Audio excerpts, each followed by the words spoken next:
Your PhD dissertation focused on using genetic programming for PLC code generation. Pretty forward thinking, if I do say so myself. Oh, thank you. How close are we to seeing AI generated control logic become a standard in high stakes industrial environments?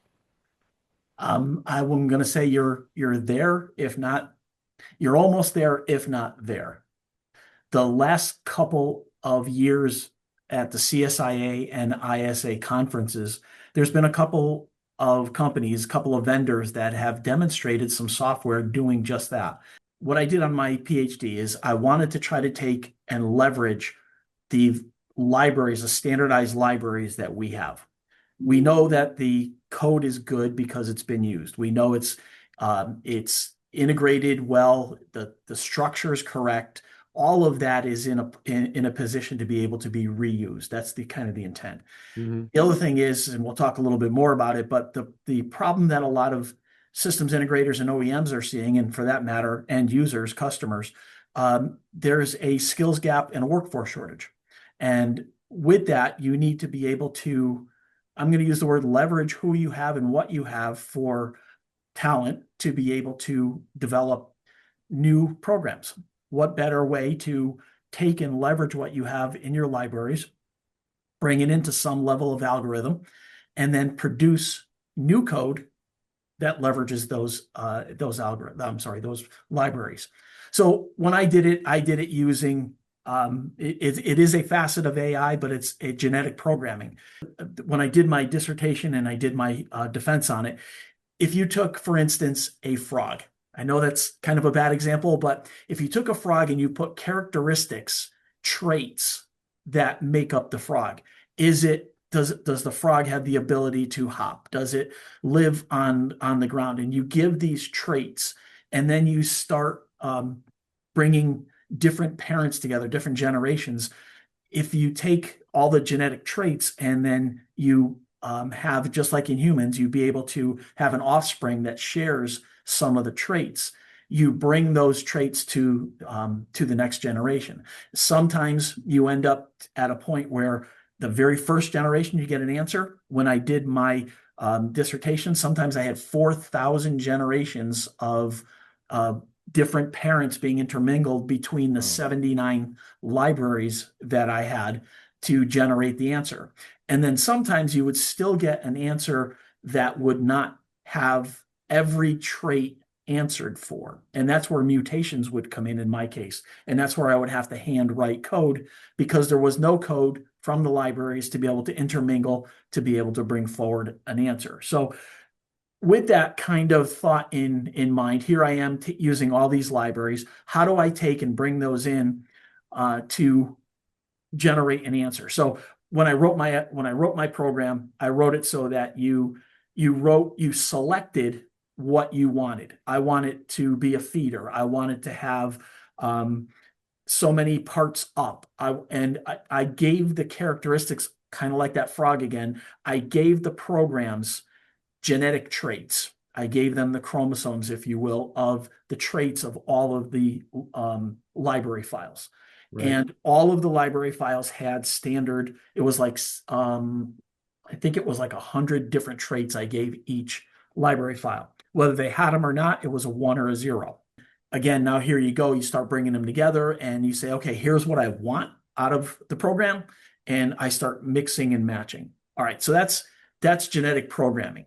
It is a form of it, but it was right on the edge when I did this. It was 2023 when I did it. It was right on the edge of large language models starting to take hold. And the ones that I mentioned at CSIA and ISA utilize the LLMs that are out there and being able to take code. Now, one of the problems that you have is if you bring in like Alan Bradley, how do you do genetic programming on a motion module? You really can't. You have to do it on the trait.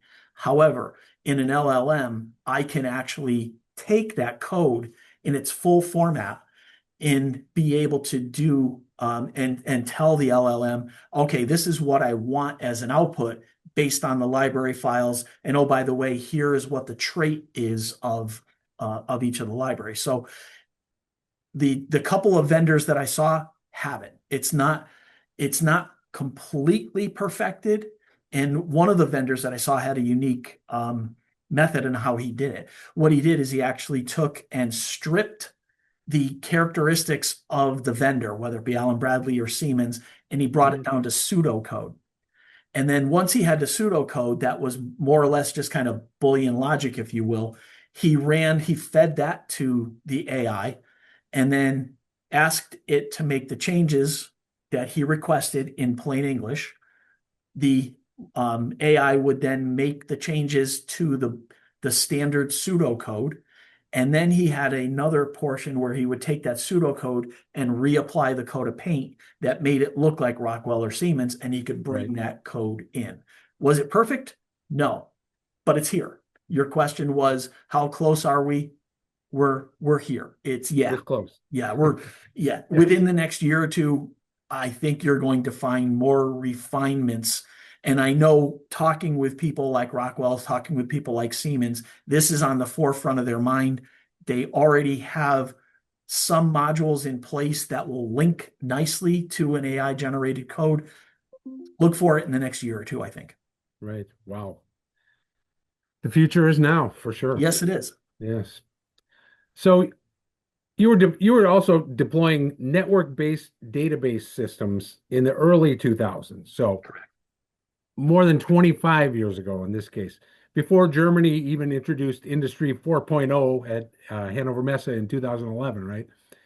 So in that regard, what gave you the foresight to prioritize data acquisition so early? I mean, back in early 2000s, people weren't even thinking, very few people were thinking data as a valuable asset that we need for our company, right? So what gave you the foresight to think about that?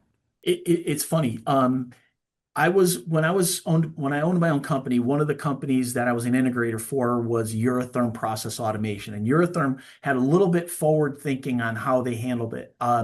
And I used a little bit of their model and how they did it, but brought it to a different level.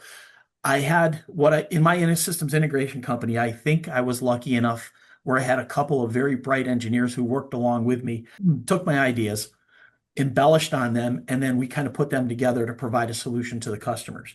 Back early in the early 2000s, I had two or three kind of key customers that one of them actually asked for sort of exactly what one of the premises of Industry 4.0 is today. We want to take the data from the floor. We want to migrate it to the business system. We want to figure out what the impact on inventory was, what the impact on finished goods was, and then be able to provide new work orders and business system information back down to the factory floor. So back then, I had bidirectional data coming from the factory floor to the business system, from the business system back down to the factory floor. Again, that's kind of one of the main premises is being able to integrate from a smart manufacturing standpoint. Now, how do you do that? There's a couple of layers of technology, if you want to call it that are needed. You need to be able to have information pulled from your floor, weights, pressures, times, temperatures, all of those things are sensor data that are kind of built into your PLC and your process already. Then being able to bring that from multiple PLCs, multiple controllers, be able to bring that to an area where you can log it, and then have a software that can dive into the database and be able to analyze the information and provide it up to the business system.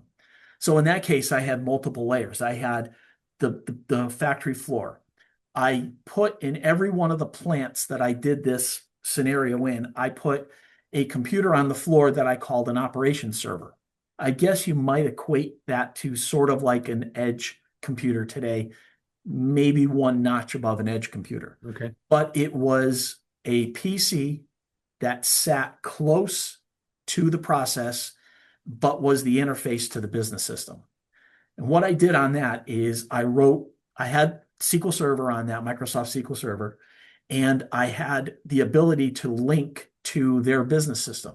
In one of my customers' instance, it was a JD Edwards database. They gave me what I called a side table where if I wrote to it or read from it, I would not be hurting their business system, but it was a direct echo of their day-to-day data.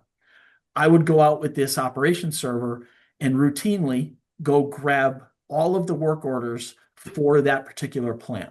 When I pulled that information in, somebody could then hack the fiber between the corporate office and the local plant, and I had a computer full of 1 day or more's worth of information. So at that point, the people on the floor had visibility into all the work orders that they needed to run, and they could actually select the work order from the local HMI.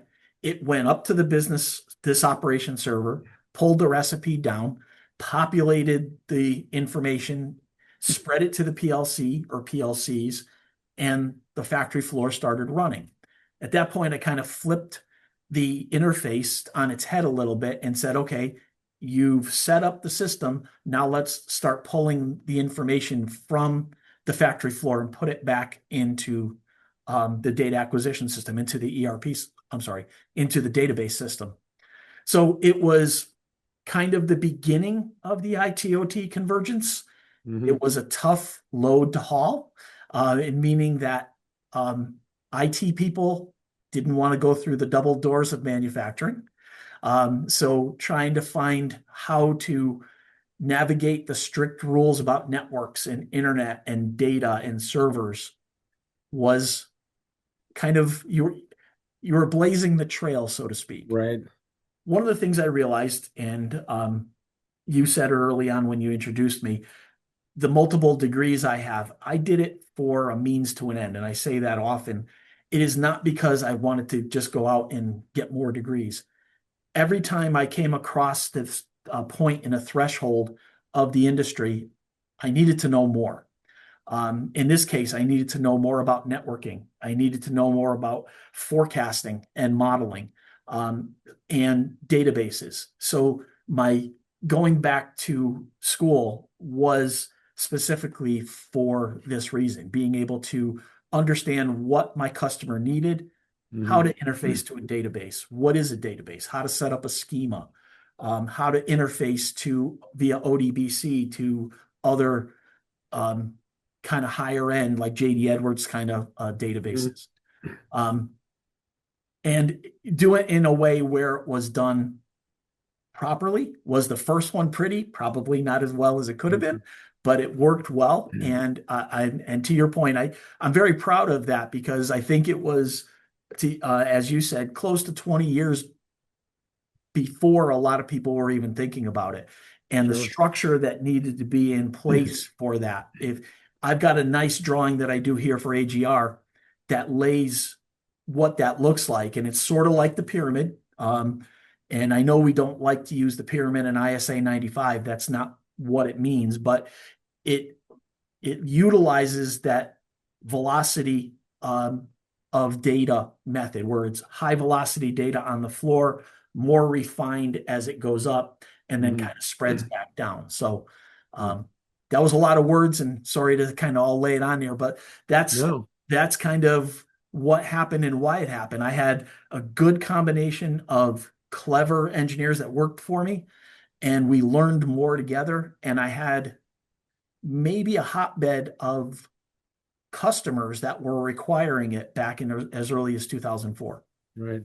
Yeah, that is interesting that it was in fact customer driven in the first place, and that eventually, based on what you learned, how the more you talked, the more I thought, you were like borderline like developing digital twins at that point. I mean, because you had a virtual system that you were, the interface with the JD Edwards system was, essentially a model of the factory floor it was a model of the JD Edwards database, but the concept is similar to, having that model of the factory floor that runs in real time, and yet you're drawing the data from that model and then being able to apply what you learn from that data to the actual operations that are taking place in real time. Yep. I mean, to the point where they would utilize the information from this system to order more trucks of raw material to bring in the trucks into the system. So it did exactly kind of what Industry 4.0 principles are. It's, from factory floor to the business system to the enterprise. Right. Do you find that a lot of the journeys that you've taken or a lot of the innovations that have taken place due to your insights primarily, but but do you find more of them are actually customer driven, like customers pulling you in a direction that like, oh, yeah, let's go look, let's find out. Um, I think it's a little of both, Mike. Some of the things are ideas in the corners of your mind, if you will, that Sure. just kind of sit there and ruminate. Yeah. But then when a customer says, "Hey, then you kind of go, "Oh, wait, I've got an idea." Um, I don't know if I mentioned it last time when we were talking, but being a business owner, one of the things in a systems integrator, one of the things that you learn fast is that there's really never repeat work. You are always doing something new every time. And you get to a point in your career or whatever when you say, this would be cool if we had a product. So I grabbed my engineers, we sat down one day and I said, I want to develop a product that does this, but in a small form. And what we did is we came up with what is now considered an edge computer. It was a small DIN rail mount PC with an interface to be able to look at sensors, with an interface for network, with a database built in, and had a screen that you could configure to pull data back and forth. Um, Mhm. it had some Wow. it had some weird names that we called it, trying to market it, but it was coming out of those 2004, 2005 years. We were trying to turn this into a product that we could to sell to customers because we saw the value. And Right. um, but to your point, I think it was sort of customer driven. I wanted a product to some degree, and being able to have the notion early on was kind of helpful. Sure. Yeah. Yeah, I'm sure there's a lot of other ideas and potential products roaming around in that head of yours. Yeah. It gets busy. Yes. Well, speaking of digital twins, um, for a company that is still running on legacy control models, a lot of them out there, obviously, what is the first practical step they should take toward digital twin integration or toward implementing predictive analytics? I mean, that seems like a no-brainer, but how do you even start with something like that? Oh boy, this is a long one all by itself, and I apologize to the viewers, but when I did my master's thesis, I took two companies in Terryville, close to me here in Connecticut, and I put together, they were companies that had absolutely no data, no sensors. They had automated equipment or semi-automated equipment, but had actually no ability to do anything connected. So my premise at that point was, how do I get these companies to enjoy some of the benefits of like lean manufacturing when that was kind of a big of a push? Mhm. So I took both of these companies. One made cold-headed fasteners, and the other one made wound metal. And both of them were, again, semi-automated. So what I did is I went in and interviewed the operators and the engineers, and I said, what are your pain points? Why does this machine stop? What are some of the things that you would like to see? Are there any measurements? Kind of a common denominator was, how do I take on these machines? How do I take and look at OEE just to start with? Right. We'll start with we'll use the cold heading machine as an example. In that case, it is a motor with a flywheel and a motor starter. That's it. Mm. Operator would walk up, hit start, and the flywheel would start, and in comes the raw material, ka-chunk, ka-chunk, ka-chunk, and off comes the fasteners. So I took a $200 PLC. I took a $200 HMI, one of the really low end ones, and I put a relay in series with the start button, and I monitored the motor control contact, the motor starter contact in the PLC, and I put a prox and counted the number of good parts coming out of the bin. So just by doing that, motor starter closed. I now am accumulating runtime. I know what the time of the day is, so I know how much time I have available. It's a 24/7 operation. So I know my availability or available time to theoretical time. I know how this machine, how many parts this machine should be making based on the fleet of the flywheel rotations. I can count the number of products coming off. So now I can do a subtraction of how many parts came off versus how many parts I should have made. I got good parts now versus total possible parts. I've got how long the machine was running by monitoring the motor starter contactor. I can tell how long the machine was down or running. So now I've got availability, I've got performance, and I've got quality just built in for those 3 or 4 base measurements. I took a 1967 Hartford machine and brought it to OEE and started gathering data. Now, one of the things I did is on that HMI, when I did recognize that the motor starter faulted or when the system jammed and stopped, I would look at the contact and know that I was stopped. I would open up a relay and not let the operator start until they went to the HMI and clicked on the downtime by reason code. So now I accumulated how often it stopped for a reason, how long it was down for. So now I started looking at downtime evaluation. Again, 3 things and a couple $1,000. I took a 1967 machine and brought it to the future. Did it have all the bells and whistles? No, but you can see how easily now you can start gathering data. I didn't in this case, but I easily could have. I could have put a database in the cabinet that had the PLC and the HMI. What I ended up doing was taking a USB stick and plugging it into the HMI, and I let the HMI provide the data logging to the data stick. So I was able to pull data from this machine. With all that said, how do I now take that information and bring it to the next level? That's not a digital twin by any means, but you asked about how do I get data from the factory floor on legacy equipment. You need to look at process data. If you don't have process data, figure out where that process data comes from. Number of parts, amount of downtime, all the things we talked about. Then you start looking at temperatures, perhaps if it's a temperature-related device, or pressures or flows. Then you start adding programming, perhaps to the PLC that starts to indicate machine health. You start a timer when a solenoid fires when an actuator is going from left to right.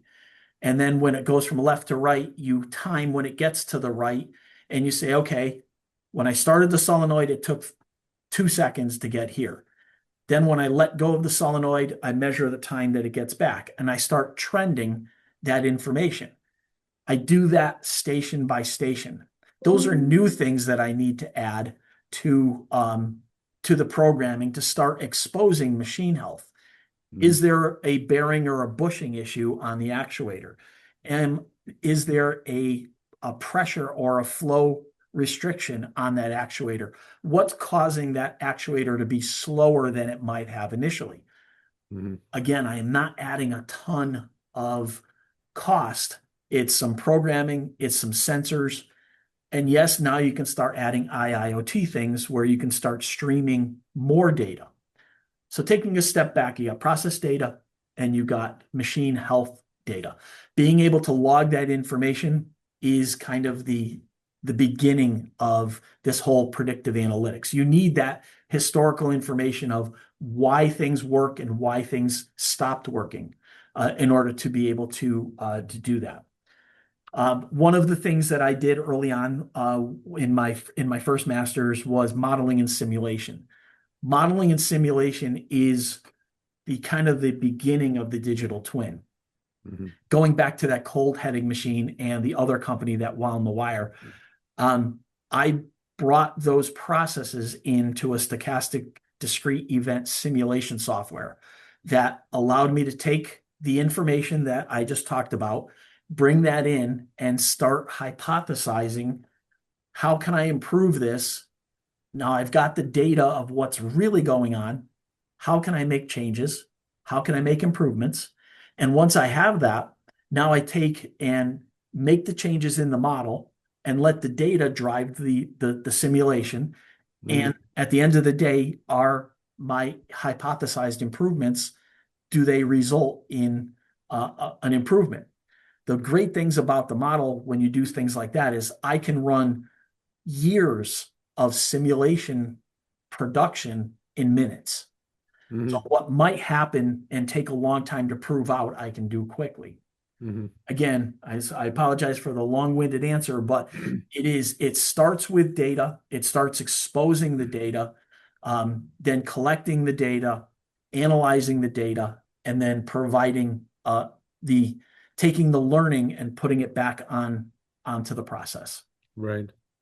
Yeah, that was, yeah, it's not, you were doing data science before data science was data science. And then, Yeah, yeah, yeah, I mean, I can remember probably 10 years ago when companies started to use, they started to look at power consumption as a predictive uh, sensing tool, where yep, like, oh, the motor is drawing more power. Maybe there's a potential failure that's coming up because there's something wrong, obviously. So it was, I mean, it was more of a red light, green light, but it was an indicator of something, some yes. sort of alarm. Yeah.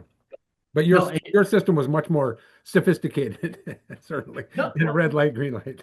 no, it's fine. No, it's absolutely. I mean, you need that information, the base information. Yeah, absolutely. Right.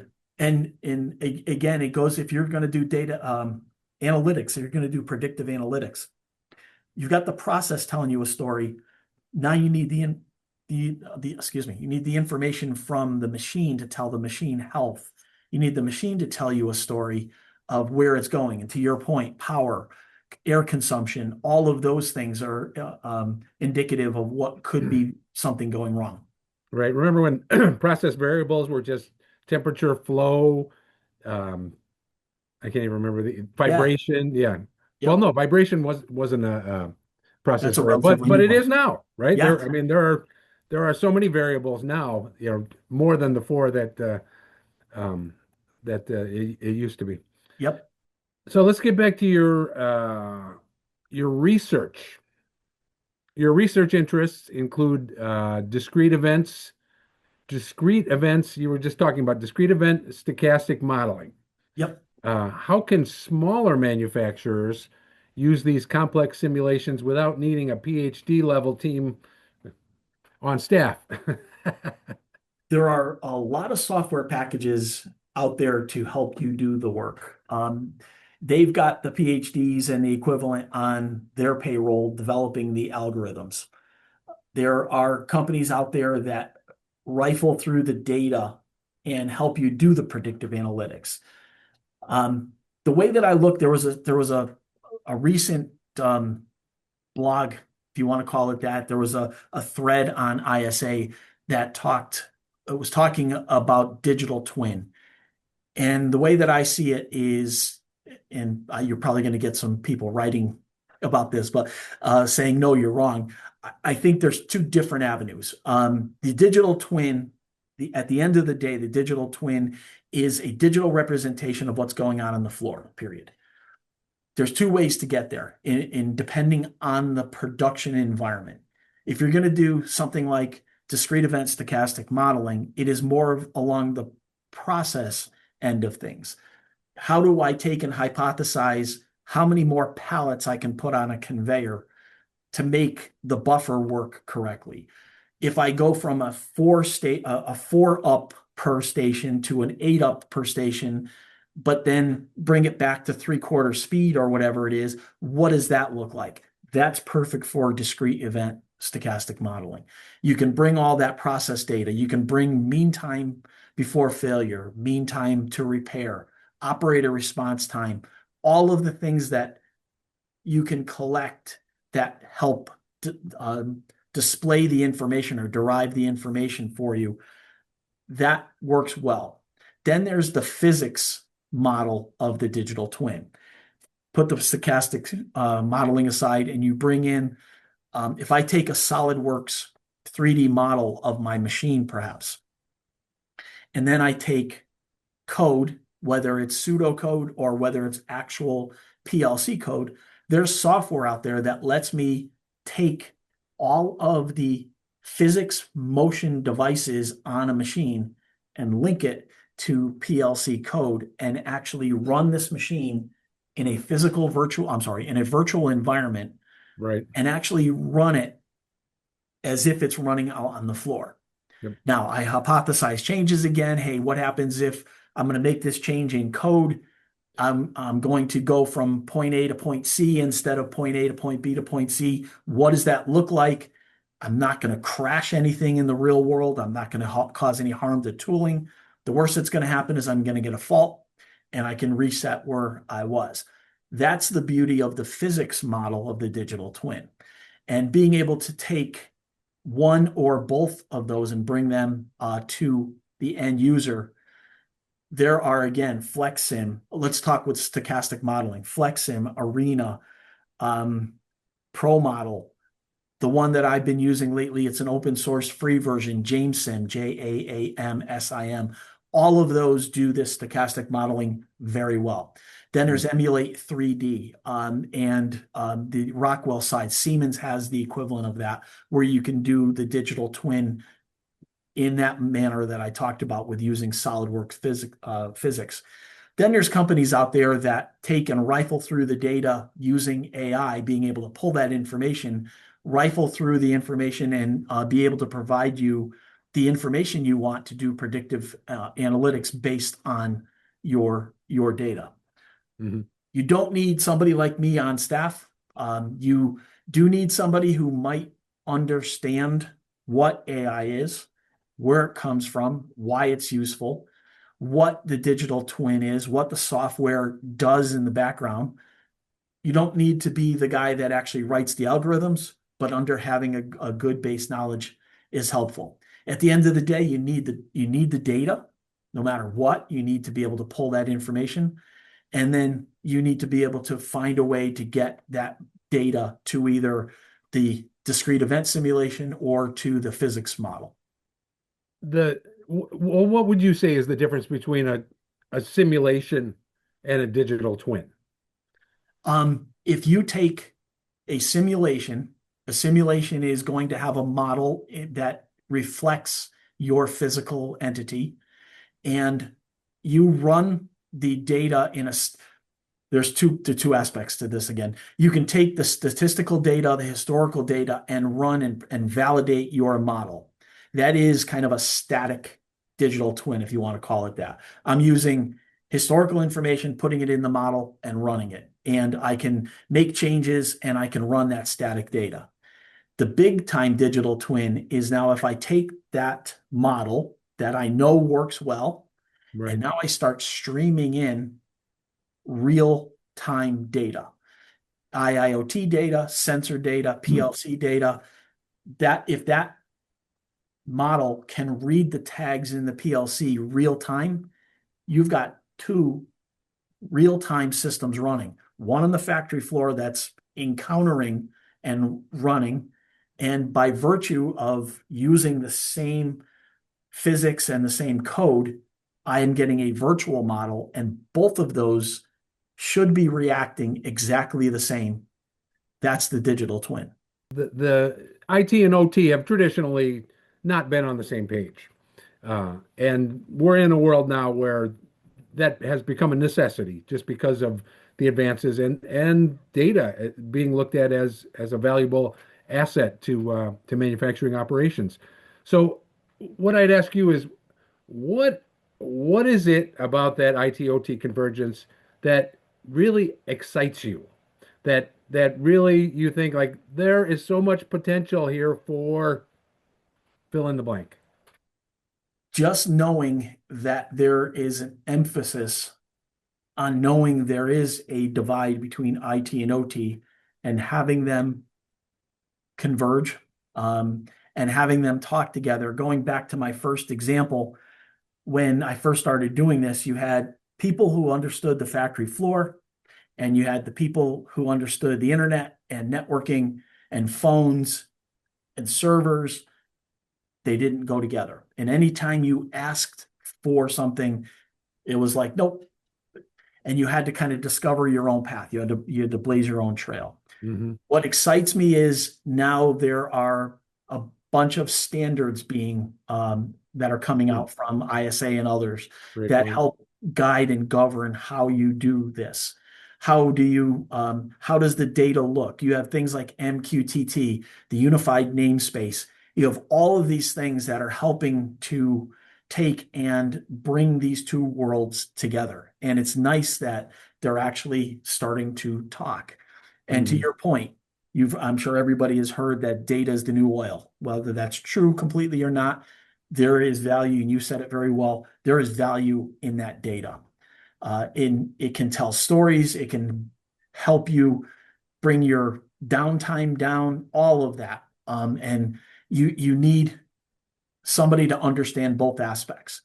Part of the other thing is remote support, being able to come in remotely and provide support to the factory floor virtually, again, is one of the pillars of Industry 4.0 with the augmented reality part of it. But being able to come in and provide support to the PLC, letting the operator put on the augmented reality glasses so I can see what they see. I can put videos on their glasses. That is only possible if the IT portion of this allows me to stream onto the factory floor, being able to provide data to the operator on the factory floor, and conversely, being able to take the data from the factory floor and bring it to a place where I can look at it and help them keep their productivity up, help them keep their OEE going, and keep their downtime down by being on their floor in virtually minutes. How important do you think COVID was in terms of expediting that process? Because there was no choice but to be able to enact remote monitoring or remote control of a lot of these activities, and now it's been proven. Yep. Kind of ubiquitous, kind of in certain regards. It's funny.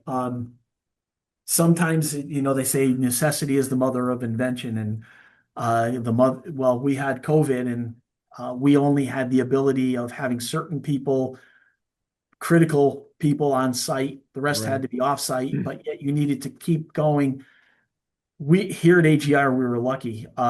We had just literally within the last couple of months before COVID transitioned over into Zoom and Teams.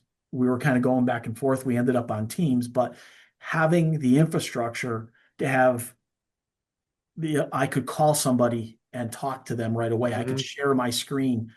Uh, yeah, having the push, the COVID made us figure out ways to communicate better. It allowed us to do that remote troubleshooting, figured out ways to shorten meetings. One of the things I did, I was one of the ones that could live off site. So I was off site during the beginning of COVID. And my team, some of my team being control systems engineers on the floor, technicians building machines, they were not, they had to be here building the machines. I had two 5 to 10 minute meetings every day, usually like 8 and 2 or 10 and 2 or something like that, just so that I could try to get what would normally come out of like body language or what would come out of normal conversations and passing in the hall. I Right. needed to be able to do that. And Teams and Zoom and all these helped us be able to do that. So you to your Hmm. point, yeah, I think it was a big driver on kind of forcing that functionality. Hmm. Yes. Yeah. I mean, I feel for students these days. Like, there's no such thing as a snow day anymore Yeah. because they're already set. The remote learning operations are already set up. Like, yeah, if you're home, yeah, we can still do class. That's not a Yep. problem at all. Yep. Yes. It's funny.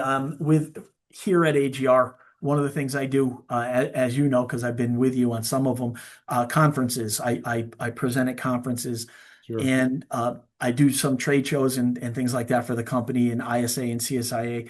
That interrupts what would normally be a class. And teaching at the universities, one of the nice things is they have Collaborate built into Blackboard, which is like Teams. Right. I can run a classroom wherever I happen to be. Yeah. That's amazing. Yep, Yeah, technology moves forward, it whether we certainly does. whether we're on board or not. It's taking us with it. Yes. Yep, yep. Well, as always, awesome insights, Dr. Romano. Thank you. Thank Thank you, you Mike. once again for taking the time. It's always a pleasure speaking with you, and I hope that we'll be able to have an opportunity to do that again in the very near future. I look forward to it. There's a lot of Yes. things left to talk about.